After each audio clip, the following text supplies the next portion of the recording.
अमरकोट भले अक्कलकोटा नाव, जेथे स्वामी राव वसतसे वसतसे.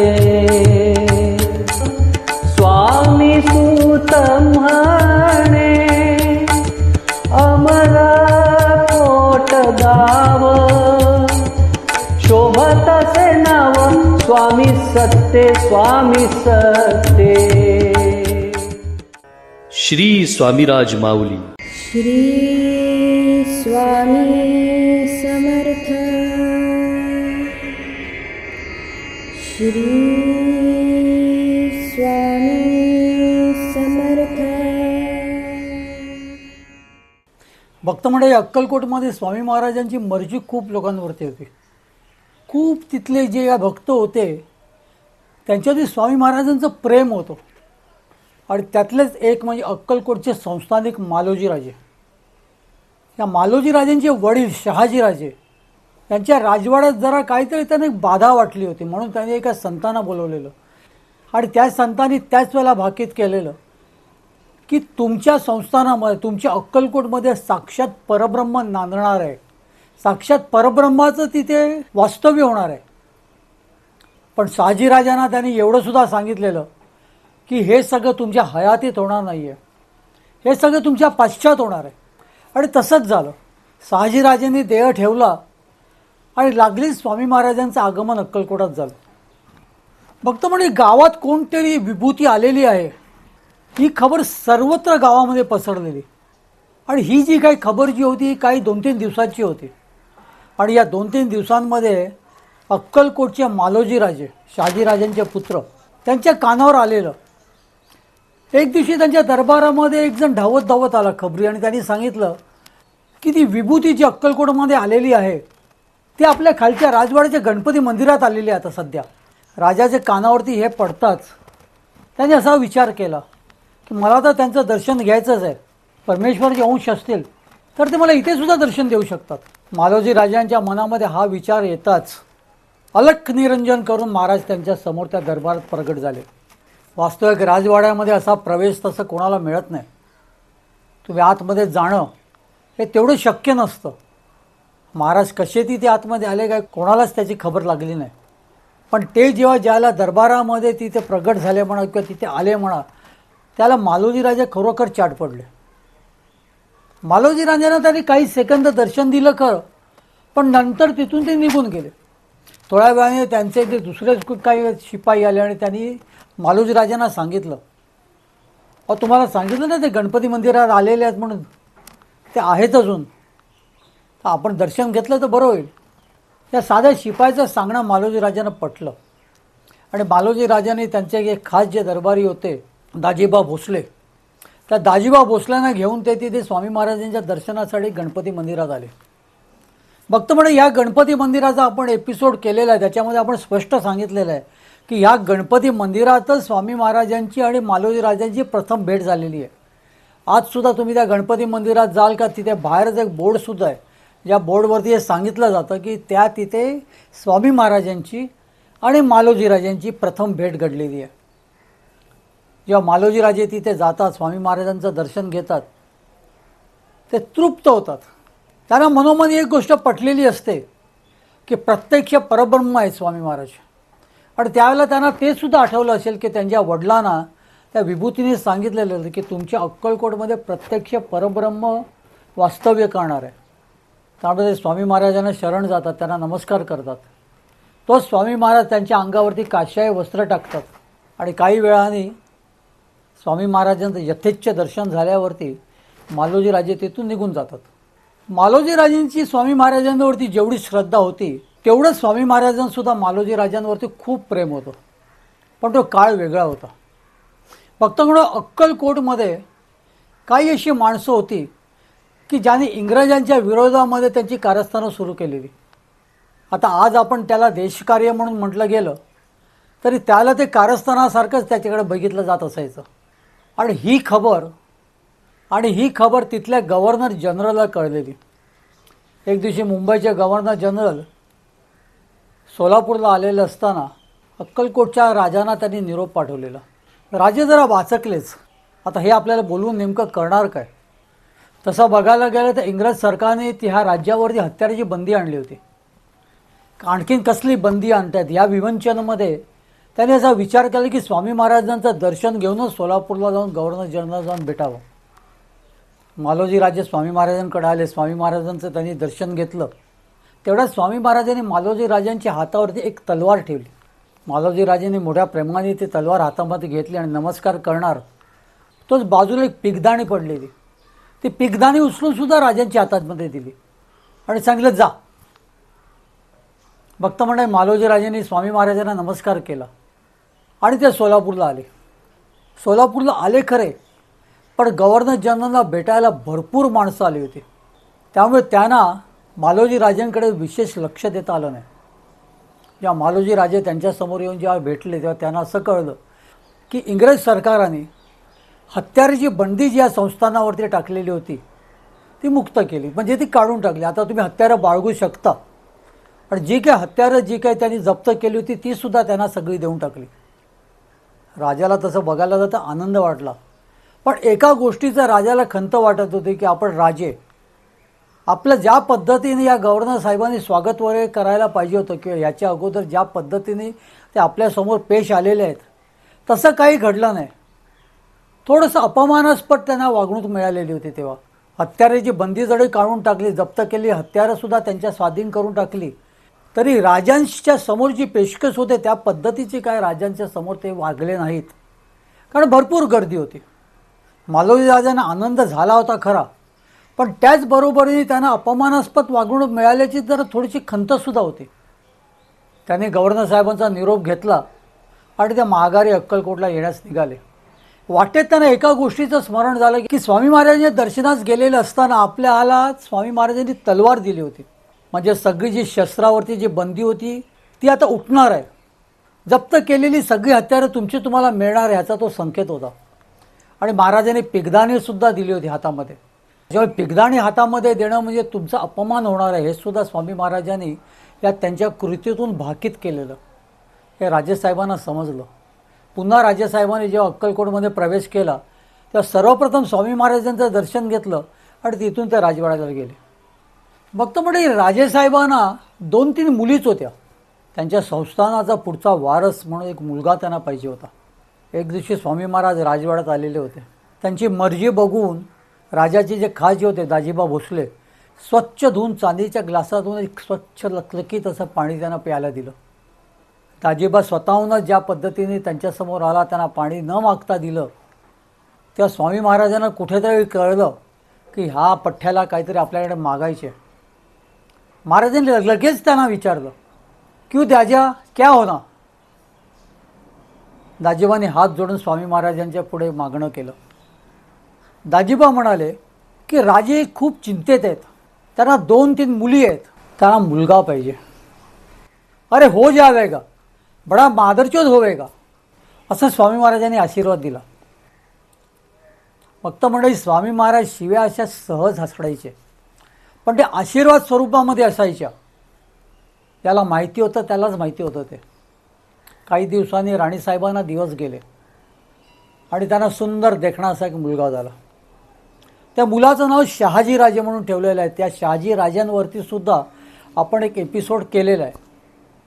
फक्त म्हणजे हे शहाजीराजे स्वामी महाराजांच्या अंगा खांद्यावर खेळलेले आहेत बरं का. आणि त्यांच्या अंगा खांद्यावर खेळल्यामुळे ते सुद्धा काही प्रमाणात सिद्ध झाले होते. अक्कलकोटचे लोक त्यांना संतासारखे मानायचे. आजसुद्धा त्यांच्या समाधीवरती अक्कलकोटची लोक जातात. या राजपुत्राला स्वामी महाराज शंकर हाक मारत. स्वामी महाराजांच्या आशीर्वादाने त्याचा जन्म झालेला. म्हणजे थोडक्यात काय, तर स्वामी महाराजांच्या आशीर्वादाने मालोजी राजांना पुत्र प्राप्त झाले आणि पुत्रच नाही तर अक्कलकोटच्या संस्थानाला पुढचा वारससुद्धा मिळालेला. स्वामी महाराजांनी मालोजी राजांवरती खूप प्रेम केलं, पण वेळ प्रसंगी त्यांच्याशी कडकसुद्धा राहिले. एक तर अशी नोंद आहे, असा प्रसंग आहे की मालोजी राजांचा वाढदिवस असतो. मालोजी राजे भरजरी कपडे वगैरे घालतात आणि मोठ्या थाटावरनं हत्तीनी संबंध अक्कलकोटमध्ये फिरतात. जेव्हा ते राजवाड्यातून निघतात तेव्हा त्यांनी असा विचार केलेला असतो की सर्वप्रथम आपण स्वामी महाराजांचं दर्शन घ्यायचं. स्वामी महाराज ज्या ठिकाणी बसलेले असतात तिथे ते सगळा लवाजमा घेऊन तिथे येतात. मोठ्या थाटावरनं हत्ती अगदी स्वामींच्या समोर आणतात. त्या हत्तीवरनं उतरतात आणि स्वामी महाराजांचं दर्शन घेण्यासाठी स्वामींच्या समोर येऊन हात जोडणार. तो स्वामी महाराज त्यांच्या कानशीला सणसणीत लावून देतात. वातावरण तंग होतं. राजेसाहेब कुठल्या कुठे पडलेले असतात. त्यांचं पागोडं एका ठिकाणी, ते एका ठिकाणी. त्यांच्या अंगावरची जी भरजरी जी उपरणं वगैरे असतात तीसुद्धा कुठेतरी पडलेली असतात. हे सगळं पाहून तिथली माणसं खूप घाबरतात. प्रत्यक्ष राजाच्या कानशिलात मारलेलं असतं स्वामी महाराजांनी, तर ते वातावरण कसं होणार. राजेसाहेबसुद्धा थरथरत असतात. त्यांना कळत नाही महाराजांनी आपल्याला का मारलं एवढं. भक्त मंडळी काही वेळाने हिंमत एकत्रित करून ते स्वामी महाराजांच्या पुढे येतात. हात जोडतात आणि काय बोलणार त्यांना विचारणार. तो स्वामी महाराज कडाडतात. अरे ऐसे बदबुल के राजे हम बहुत बनाते, तुझा थाट तुझ्याकडे. महाराज त्यांना काय सांगतात की बुद्धिबळातले जे राजे असतात तसे आम्ही रोज बनवतो. तू मोठेपणा कोणाला दाखवतोयस. मला. मीच तुला राजा केला ना रे. स्वामी महाराजांचे हे बोल ऐकून मालोजी राजांना त्यांची चूक कळते बरं का. ते कान पकडून स्वामी महाराजांची माफी मागतात. ते बोलतात की मला काहीच अशी कल्पना नव्हती, माझ्या डोक्यातसुद्धा आलं नाही. मी मुद्दामून तुमच्यासमोर हा सगळा लवाजमा आणि हत्तीवरून आलेलो नाही आहे. माझा वाढदिवस आहे, मला तुमच्याकडून आशीर्वाद पाहिजे. पण नकळत जी काय माझ्याकडून चूक झाली ती मला मान्य आहे. त्याबद्दल मी तुमची क्षमा मागतो आणि याच्यापुढे अशा पद्धतीचं कुठलाच मोठेपणा मी तुमच्याकडे करणार नाही किंवा तुमच्याकडे होऊ देणार नाही. मालोजी राजांना पश्चाताप झालेले याची त्यांनासुद्धा जाणीव होते. ते मालोजी राजांना जवळ घेतात, मिठी मारतात, डोक्याने हात फिरवतात आणि मालोजी राजांना त्यांनी सांगितलं रे याच्या पुढे तसा वागू नकोस, व्यवस्थित राहा. स्वामी महाराजांना नमस्कार करून त्यांना साष्टांग लोटांगण घालून त्यांचा निरोप घेऊन ते माघारी फिरतात. भक्त म्हणजे आजसुद्धा आपण खूप मोठेपणा करतो. मठामध्ये जात असताना मठामध्ये आपल्याला कोण भेटतात त्यांना आपण उगाचच आपला खोटा मोठेपणा सांगत असतो. आपल्याकडे जे काय आहे त्याचं सगळं प्रदर्शन आपण करत असतो. आपल्याला कळत नाही की तिथे स्वामी महाराज आहेत. हे सगळे स्वामी महाराज आपल्याला पाहत आहेत आणि महाराजांकडे यायचं ते कसं यायचं. मुळामध्ये हात पसरून यायचं असतं. तिथे जर स्वतःचा मोठेपणा जर तुम्ही दाखवायला जाल तर मालोजी राजांसारखं प्रत्यक्ष स्वामी महाराज तिथे देहस्वरूपात येऊन तुमच्या कानशिलात लावतील असं तर नाही. पण त्याहीपेक्षा सणसणीत तुमच्यावरती सोटा पडेल यात शंका नाही. त्यामुळे महाराजांकडे जात असताना कधीही मोठेपणा करू नये. आपल्याकडे आहे त्याचं कधीच प्रदर्शन करू नये. त्याच्याबद्दल बोलूसुद्धा नये. खरं सांगायचं तर महाराजांकडे जेव्हा तुम्ही जाता, मठामध्ये जेव्हा तुम्ही जाता तेव्हा अगदी नम्र होऊन जायचं. उगाच उगाच नाही ते गप्पा मारत राहायचं नाही कोणाबरोबर. आपण मठामध्ये आलेलो आहेत. एक साधी एक कल्पना करा की महाराज तिथे प्रत्यक्ष देहस्वरूपात बसलेले असताना तुम्हाला आपसामध्ये गप्पा मारायची हिंमत तरी होईल का. मग तुमचा देखावा किंवा शॉप जे आपण म्हणतो ते सुद्धा होणार नाही. त्यामुळे महाराजांच्या दर्शनास जेव्हा तुम्ही जाता, स्वामी महाराजांच्या मठात जेव्हा तुम्ही प्रवेश करता तेव्हा तुम्ही आणि स्वामी महाराज आहेत एवढीच कल्पना करा. आजूबाजूला माणसं जरी भेटली तरी त्यांच्याशी तिथे आतमध्ये बोलू नका. बोलूच नका. तर गप्पा मारण्याचं पुढचं काही येतच नाही. भक्त मंडळी, स्वामी महाराजांच्या मठामध्ये जेव्हा तुम्ही जाता तेव्हा त्याची एक विशेष शिस्त आहे. त्याबद्दलसुद्धा आज ना उद्या मी व्हिडिओ एक करणार आहे. असे दाखले देऊन करणार आहे की महाराजांनी अशी कितीतरी लोकांना हटकलेलं आहे. महाराजांना ते आवडलेलं नाही आहे. तर ह्या गोष्टीचा भान आपल्याला नक्कीच ठेवावं लागेल. मालोजी राजांना त्यांनी पुन्हा जवळ घेतलं, त्यांच्या डोक्यावरनं हात फिरवला. कारण ते मालोजी राजे होते. मालोजी राजांचं आणि महाराजांचं एकमेकावरती भरपूर प्रेम होतं. मालोजी राजांची महाराजांवरती श्रद्धा होती. अक्कलकोटमधली काही लोकं जी होती, म्हणजे त्याच्यामध्ये दाजीबासुद्धा आले आणि तिथली काही लोकं ही आपसामध्ये अगदी गुप्त पत्रव्यवहार करत होती. अक्कलकोटमधून काही बाहेरच्या क्रांतिकारकांना पत्र पाठवली जात असत. तिथून काही पत्र येत असत. त्यातली काही पत्र जी होती ही इंग्रज सरकारांच्या हाताला लागली होती आणि त्यांना कळलेलं की इथे जे काही चाललेलं आहे ते आपल्या विरोधात चाललेलं आहे. आणि ही बातमी ज्या वेळेला इंग्रजांच्या एका मोठ्या अधिकाऱ्याकडे पोचली, त्यांचं नाव स्मिथ साहेब होतं. या स्मिथ साहेबांकडे ज्यावेळेला ती पोचली माहिती, त्यावेळेला त्यांना खूप राग आला. त्यांनी लगेच हालचाल सुरू केली. अक्कलकोट या संस्थानावरती जप्ती आणायची. आता त्यांनी त्यांच्या वरिष्ठांना त्याबद्दल कळवलं आणि त्यांना सांगितलं की भरपूर फौज पाठवा, सैन्य पाठवा. अक्कलकोट संस्थानावरती आपल्याला चालून जायचे आणि त्यांच्या सगळ्या पूर्वीसारखी त्यांची हत्यारबंदी वगैरे करून त्यांना नामोहरम करायचे. कारण त्यांच्याकडून हे सर्व चाललेलं आहे. बाहेर पत्रव्यवहार चाललेले आहेत, आपल्या विरोधामध्ये कारस्थानं चाललेली आहेत आणि त्या सगळ्या गोष्टी जास्ती करून राजवाड्यातून होत आहेत. कारण राजवाड्यातले जे कोण दाजीबा भोसले होते ते प्रामुख्याने हे सर्व करत होते. बरं, दाजीबा भोसल्यांची तिथल्या प्रजेशी सुद्धा चांगले संबंध होते का? तर ते सुद्धा नाही. प्रजेला सुद्धा ते भरपूर त्रास देत होते, विशेष करून राजेसाहेबांचे खास. त्याच्यामुळे त्यांच्या विरोधामध्ये कोणी जात नसत. स्मिथ साहेबांना जेव्हा समजलं की हे सगळी कारस्थानं राजवाड्यातून सुद्धा होत आहेत, त्याला ते संतापलेच नाहीत. तर त्यांनी सगळे बंदोबस्त करण्याला सुरुवात केली. मोठं सैन्य मागवलं वरिष्ठांकडून आणि आता अक्कलकोटवरती आता सबंध बंदी आणणार, अक्कलकोट ताब्यात घेणार. काहीच अक्कलकोट ताब्यात घेणार. आणि ही सगळी हालचाल जी होत होती ती अक्कलकोटला राजेसाहेबांच्या कानावर आली. त्याला राजेसाहेबांचे दुसरे अनेक कारभारी होते, अप्पा टोळ म्हणून. त्या अप्पा टोळांना मालोजीराजेंनी विचारलं आता करायचं काय, हे सगळं आपल्यापर्यंत आलेलं आहे. तेव्हा त्यांचं असं आपसामध्ये ठरलं की आता शांत राहून आपल्याला चालणार नाही, आपण स्वतःहून स्मिथ साहेबांकडे जावं आणि स्मिथ साहेबांना सगळंच नीट त्यांची समजूत काढावी की जेणेकरून ही जप्ती आहे ती आपली टळेल. मग तर म्हणजे हे ज्याला ठरतं तेव्हा अप्पा टोळांना तिथे स्मिथ साहेबांकडे जायला सांगितलं जातं. त्यानुसार सोलापूरला ते जायला निघाले. तेव्हासुद्धा अप्पा टोळांनी स्वामी महाराजांचं दर्शन घेतलं. महाराज अंतर्ज्ञानी होते, महाराजांना सगळं काय माहिती होतं. तरी अप्पा टोळांनी महाराजांना सांगितलं की अशी अशी परिस्थिती आहे, म्हणून स्मिथ साहेबांना भेटण्यासाठी मी सोलापूरला चाललेलो आहे. तर तुमचा आशीर्वाद असावा, तुमचं लक्ष असावं, कुठची विपरीत गोष्ट घडू नये. महाराजांनी प्रसन्न मुद्रेने हे सगळं ऐकलं आणि सांगितलं अरे जा, काही होणार नाही, जा तू, जा, काही होणार नाही, जा तू. हाच मोठा आशीर्वाद होता. आणि स्मिथ साहेबांना सगळं काही सांगितलं त्याने. स्मिथ साहेबांची समजूत काढण्याचा जेवढा जमेल तेवढा प्रयत्न केला. खूप वेळ गेला याच्यामध्ये. कारण स्मिथ साहेब हट्टावरती पेटलेले की आता तुमचं संस्थान आहे, मी जप्त करणारच. तुमच्याकडे ही सगळी कारस्थानं चाललेली आहेत, त्याचं माझ्याकडे प्रमाण आलेलं आहे, त्याचं माझ्याकडे प्रूफ आहे. ते अप्पाटो त्यांना पुन्हा समजवतात कोणीतरी चुकीची तुम्हाला माहिती दिलेली आहे, तसं काहीही नाही आहे. अक्कलकोटचे राजे सबंध संस्थानावरती लक्ष ठेवून आहेत. असं जर काय कोणी जर समजा करताना जर आढळलंच तर आम्ही स्वतः तुमच्याकडे आणून त्याला स्वाधीन करू. पण अशा पद्धतीची कारस्थानं अक्कलकोटमध्ये होत नाही आहेत. तेव्हा हे जप्ती वगैरेचं जे काय तुमची जी तयारी चाललेली आहे ती आताच त्याला कृपया स्थगिती द्या. आमच्याकडून अक्कलकोटमधून अशा पद्धतीचं कुठलंही कारस्थान केलं जात नाही आणि जाणारसुद्धा नाही आहे. स्मिथ साहेबांची त्यांनी समजूत काढली. स्मिथ साहेबसुद्धा खूप दयाळू होते, समंजस होते. त्यांनी काय विचार केला माहिती नाही, पण त्यांनी सांगितलं एवढं तुम्ही जर सांगतायत तर ठीक आहे, मी जप्ती रद्द करतो. तेव्हा स्मिथ साहेब त्यांना सांगतात की एका अटीवरती ही सगळी जप्ती आम्ही रद्द करू शकतो आणि आम्ही करू.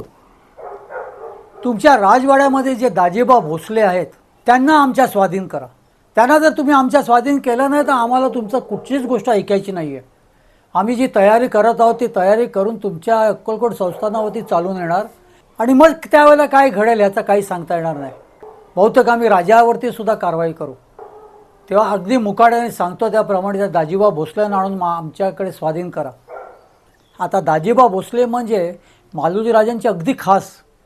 ही अट मान्य कशी करावी असा अप्पा टोळांना प्रश्न पडला. पण लागलेच अप्पा टोळांनी एक असा विचार केला की जर आपण ही अट मान्य केली नाही तर 2-3 दिवसातच अक्कलकोट संस्थान जप्त होण्याची भीती आहे. हे लोक काही करू शकतात. टोळांनी स्मिथ साहेबांकडे ही अट मान्य केली. ते म्हणाले ठीक आहे, दाजीबा भोसल्यांना तुमच्या स्वाधीन करायच्या ना, आम्ही केला, त्याला आणून आम्ही तुमच्याकडे स्वाधीन करतो. हे ऐकून स्मिथ साहेबसुद्धा खूप प्रसन्न झाले. त्यांना कुठेतरी काहीतरी असं पटलं की नाही, हा दाजीबा भोसले हा एक माणूस सोडला तर अक्कलकोटमध्ये अशा पद्धतीची काही कारस्थानं होत नसावी. अप्पा टोळ अक्कलकोटात माघारी आले आणि मालोजीराजांना त्यांनी सगळा वृत्तांत कळवलं. मालोजीराजांना त्यांनी सांगितलं जर ही अट जर मी मान्य केली नसती तर 1-2 दिवसातच आपलं संस्थान आहे ते जप्त झालं असतं. आणि स्मिथ साहेबांनी एवढंसुद्धा मला सांगितलं की नुसतं संस्थान जप्त होणं असं नाही आहे, आम्ही बहुतेक राजावरती सुद्धा कारवाई करू. त्यामुळे राजासाहेबांच्या पुढ्यात हात जोडून यायचे अप्पाटोकांनी सांगितलं की काहीतरी आपल्याला मान्य करावं लागेलच की जेणेकरून आपलं संस्थान आहे ते अबाधित राहील, संस्थानाला काही त्रास होणार नाही. राजासाहेबांना सुद्धा ते पटलं. त्यांनी त्यांचे ते खास जे कोण मित्र होते लहानपणापासूनचे आताचे त्यांचे कारभारी, त्या दाजीबांशी सुद्धा समजूत काढली आणि दाजीबांना तिथे नेऊन स्वाधीन केलं. स्मिथ साहेबांनी त्यांना कैद करून मुंबईला पाठवलं. संस्थानावरची जप्ती त्यावेळेला टळली. संस्थान आता जप्त होणार नाही याची खात्री सगळ्यांना वाटली. अक्कलकोटचे सगळे तिथले नागरिकसुद्धा अगदी निश्चिंत झाले, कारण त्यांच्या पण कानावरती आलेले या सगळ्या गोष्टी. त्यामुळे ते सुद्धा चिंतेत होते. यावेळेला सुद्धा स्वामी महाराजांनी अप्पाटवांना सांगितलेलं, जा म्हणे, जर तू खुशाल जा, काही होणार नाही. हा स्वामी महाराजांचे आशीर्वादच घेऊन ते तिथे गेले आणि त्यावेळेला त्यांची जप्ती टळली होती. स्वामी महाराजांचं प्रेम त्या मालोजी राजांवरती आणि कारस्थानी दाजीबा जो होता त्यालासुद्धा अक्कलकोटच्या नागरिकांपासून, अक्कलकोटच्या गावकऱ्यांपासून थोडं लांब केलं. भक्त म्हणजे या अक्कलकोट संस्थानिकांचा किंवा संस्थानिकांचा एक नेम असायचा. दर गुरुप्रतिपदेच्या दिवशी अक्कलकोटचा सबंध राजघराणं, राजाचं पूर्ण कुटुंब हे गाणगापूरला दत्ताच्या दर्शनात जात असत. स्वामी महाराज अक्कलकोटला आल्यावरती सुद्धा काही वर्ष, 1-2 वर्ष हे सगळं कुटुंब, राजकुटुंब हे तिथे गाणगापूरला जाऊन गाणगापूरला त्यांची पूजा होत असे. असंच एकदा मालोजीराजे त्यांच्या सगळ्या कुटुंबाला घेऊन ज्यावेळेला ते गाणगापूरला गेले होते, त्याने दत्तात्रयांची पूजा केली आणि एक दिवस त्यांचा तिथे मुक्काम असायचा. त्या दिवशी रात्री त्यांना दत्तात्रयांचा दृष्टांत झाला. अरे म्हणे, राजा तू कशाला इथे येतोस? तुझ्याच गावात माझं वास्तव्य असताना तू इथे येण्याचं गरजच काय? हा दृष्टांत होता. राजा खडबडून उठला, अंगाला त्याच्या घाम फुटला, त्याला कळेना. आणि लगेच त्यांना आठवले की स्वामी महाराज आपल्या अक्कलकोटमध्ये वास्तव्य करून आहेत आणि दत्तप्रभू त्यांच्याबद्दलच बोलत आहेत, यांची त्यांना खात्री झाली. त्यानंतर भक्तमंडळी गुरुप्रदेचा जो काही सोहळा उत्सव जो असतो तो राजेसाहेब अक्कलकोटातच त्यांच्या राजवाड्यातच साजरा करीत. स्वामी महाराजांसाठी त्यांनी चांदी सोन्याची सिंहासनं केली होती. त्या सिंहासनावरती स्वामी महाराजांना वेगवेगळ्या पद्धतीचे दागिने घालून बसवत, स्वामी महाराजांची आरती होत, स्वामी महाराजांची पूजा होत. अशा पद्धतीची स्वामी महाराजांची उपासना की स्वामी महाराजांची पूजा राजवाड्यात प्रत्येक सणाला होत. दिवाळीला होत, दसऱ्याला होत, गुरुद्वादशीला होत, दत्तजयंतीला होत. राजवाड्यामध्ये चांदी सोन्याच्या सिंहासनावरती स्वामी महाराजांना बसवलेल्या तसबिरीसुद्धा आज आपल्याला दिसतात. दाजीबांना इंग्रजांनी कैद करून मुंबईला नेऊन ठेवले होते खरे, पण इथे मालोजी राजे अगदी अस्वस्थ होते, कारण त्यांचे ते खास मित्र होते. त्यांना कळत नव्हतं आता करायचं काय, इंग्रजांची कशी समजूत काढावी आणि कसं त्यांना परत घेऊन यावं. त्यांनी सर्वांशी विचारमंथन केलं, मोठ्या मोठ्या वकिलांना भेटत गेले. दाजीबा भोसलेनं कसंही सोडवून पुन्हा अक्कलकोटात घेऊन यायचं हे त्यांनी नक्की केलेलं, कसंही करून. आणि हे सगळं महाराजांच्या कानावर जेव्हा गेलं तेव्हा महाराज एक दिवशी जे शांत बसलेले असताना एकदम अचानक त्यांनी रुद्रावतार धारण केला आणि उठून म्हणाले, जोराने कडाडले, अरे वो दाजा को कौन लेके आ रहा है, कौन लेके आता है, 100 शिपाई लाकर पकड़ ले जाएंगे. स्वामी महाराजांच्या बोलण्याचा अर्थ अगदी स्पष्ट होता. त्यांनी सरळ सरळ इशारा दिलेला राजाला की तू जर दाजीबांना परत घेऊन आलास तर 100 शिपाई येऊन तुला घेऊन जातील. आम्ही 100 शिपाई आणू तुझ्यासाठी आणि तुला पकडून घेऊन जाऊ. महाराजांची ब्रह्मवाणी इथल्या लोकांनी जाऊन मालोजी राजांच्या कानावर सुद्धा घातली. पण मालोजी राजे जे त्या दाजीबांच्या प्रेमापोटी अति अंध झालेले, त्यांनी महाराजांच्या बोलण्याकडे दुर्लक्ष केलं आणि 50,000 रुपये नकद जामीन भरून त्यांनी दाजीबांना सोडून अक्कलकोटात आणलं. त्याला सुद्धा महाराज खूप चिडले. पण या सगळ्या गोष्टीकडे त्यावेळेला मालोजी राजांनी पूर्णतः दुर्लक्ष केलं होतं, कारण त्याचं प्रेमच तेवढं दाजीबावरती होतं. दाजीबा हे त्यांचे लहानपणीचे मित्र होते. पण स्वामी महाराज त्यांना सावध करत होते स्वामी महाराजांनी त्यांना पूर्ण कल्पना दिलेली, हे असूनसुद्धा त्या प्रेमापोटी त्या दाजीबांना तेथून त्यांनी सोडून आणलं. आणि काही दिवसातच पुन्हा ही सगळी कारस्थानं सुरू झाली. अक्कलकोटात कितीतरी लोक होती. या सर्वांवरती त्या इंग्रज सरकारांचा संशय होता. ही लोक कारस्थानी आहेत, ही लोक आपल्या विरोधामध्ये काय ना काय कटकारस्थानं रचत आहेत, यांची त्यांना खात्री होती. आणि पुन्हा त्या पद्धतीचे पत्रव्यवहार सुरू झाले. तेव्हा मात्र स्मिथ साहेब खरोखर रागवले. तुम्ही एवढी जबान देता, तुम्ही आमच्याकडे येऊन इतकी समजूत काढता, खात्री देता, तुमचा एक माणूससुद्धा आमच्याकडे स्वाधीन करता, आणि एवढं असूनसुद्धा हे पुन्हा तुमचं ते चालूच आहे, म्हणजे आमच्या डोळ्यामध्ये धूळ फेकता काय? आता मात्र खैर नाही. स्मिथ साहेबांनी थांबवलेली कारवाई त्यांनी पुन्हा सुरू केली. भरपूर शिपाई, भरपूर सैन्य सोलापुरात दाखल झालं आणि ते सगळे अक्कलकोटवरती चालून आले. अक्कलकोट संस्थान जप्त केलं, राजाला सुद्धा कैद केलं. मालोजी राजे आणि इतर तिथले 20-22 कारस्थानी लोक जी होती त्यांनासुद्धा कैद केलं. 100 शिपाई आणू आणि तुला कैद करू. महाराजांची ही ब्रह्मवाणीसुद्धा खरी ठरली. मालोजी राजे सोलापूरमध्ये असताना एक दिवशी स्वामी महाराजांचं सुद्धा सोलापुरात आगमन झालेलं. काही कार्यक्रम होता, मोठ्या शेतामध्ये कार्यक्रम होता तो. त्याला मालोजी राजांनी ह्या सगळ्या इंग्रज सैनिकांना याची विनंती केली की माझे स्वामी महाराज सोलापुरात आलेले आहेत, त्यांचं दर्शन मला घडू द्या. ती विनंती मान्य करून मालोजी राजांना स्वामी महाराजांचं दर्शन घडलं. महाराजांच्या मनात नसतं तर दर्शन घडलं असतं का हो? महाराजांच्या मनात नसतं मालोजींना भेटायचं किंवा मालोजींना दर्शन द्यायचं, तर इंग्रज सरकाराने त्यांना तशी परवानगी दिली असती का? त्यांना स्वामी महाराजांकडे ते घेऊन गेले असते का? त्याच्यावरून आपल्याला कळतं की स्वामी महाराजांनी मालोजी राजांवरती अचाट प्रेम केलेलं आहे. फक्त म्हणजे या काळामध्ये तो छोटे जे शहाजी राजे जे होते, ज्यांचा जन्म स्वामी महाराजांच्या आशीर्वादाने झालेला, त्यांना या संस्थानावरती अगदी लहान वयातच राजा म्हणून नेमण्यात आलं. मालोजी राजे तर मुंबईला कैद होते, त्यामुळे इथे राजा कोण? संस्थानाला राजा तर पाहिजे.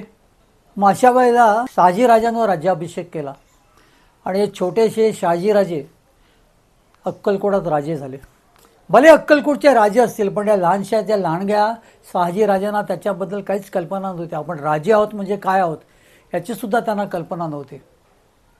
स्वामी महाराजांच्या बरोबर खेळणं, त्यांच्या खांद्यावरती चढणं हे त्यांना खूप आवडत असायचं.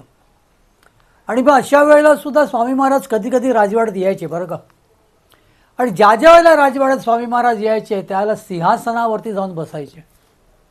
राजवाड्यातलं जे मालोजी राजांचं सिंहासन जे होतं त्या सिंहासनावरती ते जाऊन बसायचे.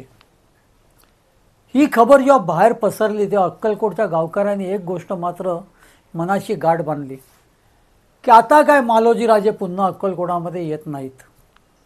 संन्यासाची पाठ लागलेली आहे त्या सिंहासनाला, बैराग्याची पाठ लागलेली आहे, स्वामी महाराजांची पाठ लागलेली. आता सिंहासनावरती पुन्हा राजा बसणं हे शक्यच नाही. स्वामी महाराज मात्र ज्या ज्या वेळेला राजवाड्यात जात त्या वेळेला जाऊन त्या सिंहासनावरती 2 पाय वरती येऊन बसत असत. मालोजी राजेंचं पूर्ण कुटुंबसुद्धा एकदम चिंतेत पडलेलं. लोक असं म्हणतायत काय होणार राजेसाहेबांचं? मालोजी राजांना पुन्हा इथे सोडणार का कुठच्या पद्धतीची अशी शिक्षा देणार की ते जिथे पुन्हा येऊ शकणार नाहीत? पण भक्तमध्ये तसं काहीही घडलं नाही.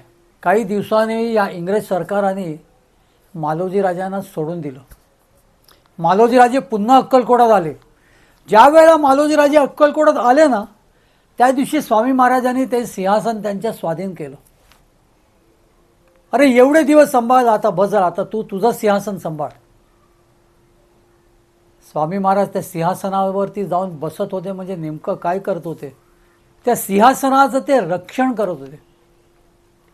राज्य जप्त जरी झालं तरी ती जप्ती उठेल, पण संस्थानाची खालसा होता कामा नये, संस्थान रद्द होता कामा नये.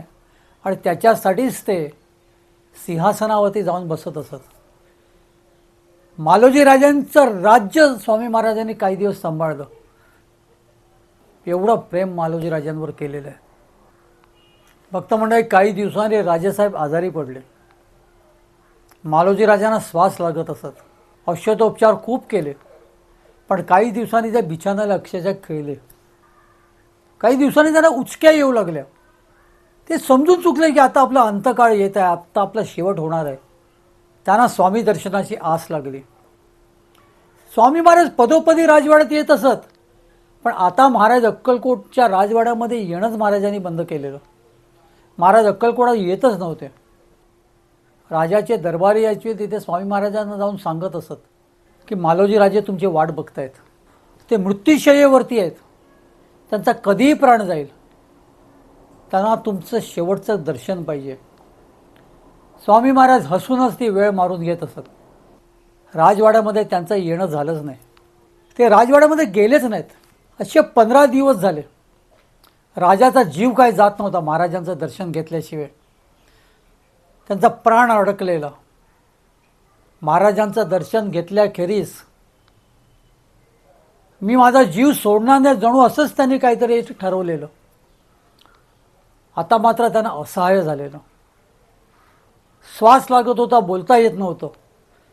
मनोमनी स्वामी महाराजांना नमस्कार करत होते.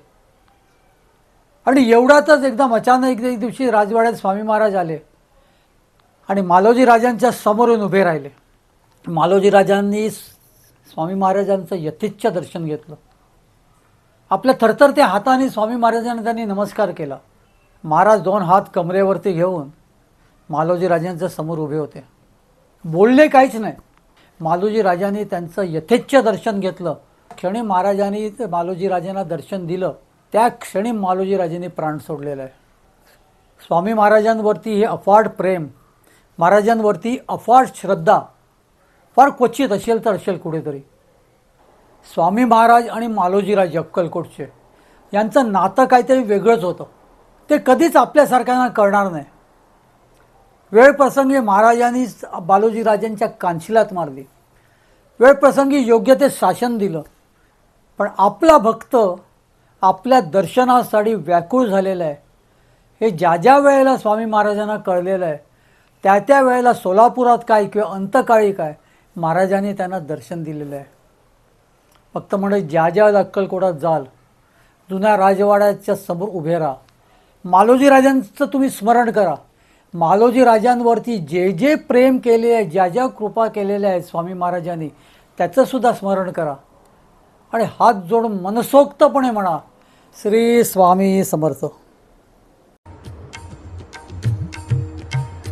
स्वामी देई हेची दान, नित्य चरणाचे दर्शन, चरणाचे दर्शन, नित्य चरणाचे दर्शन.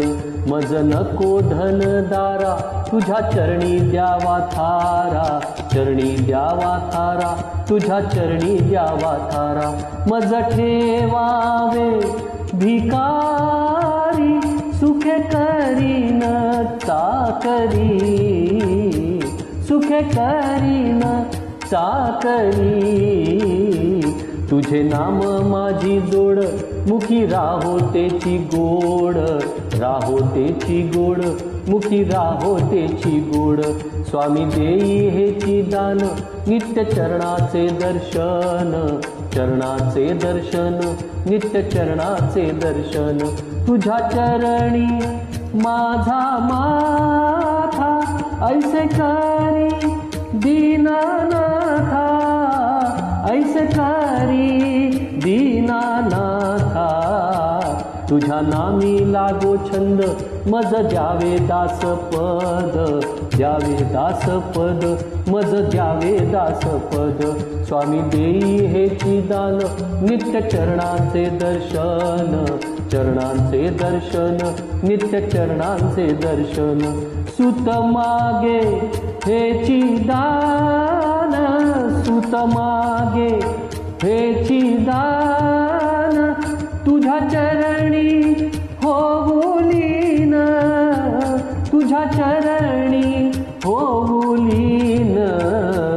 स्वामी देई हेची दान, नित्य चरणाचे दर्शन, चरणांचे दर्शन नित्य चरणांचे दर्शन मज नको धन दारा तुझ्या चरणी द्यावा थारा चरणी द्यावा थारा तुझ्या चरणी द्यावा थारा स्वामी देई हेची दान नित्य चरणांचे दर्शन चरणांचे दर्शन नित्य चरणांचे दर्शन स्वामी देई हेची दान स्वामी देई हेची दान स्वामी देई हेची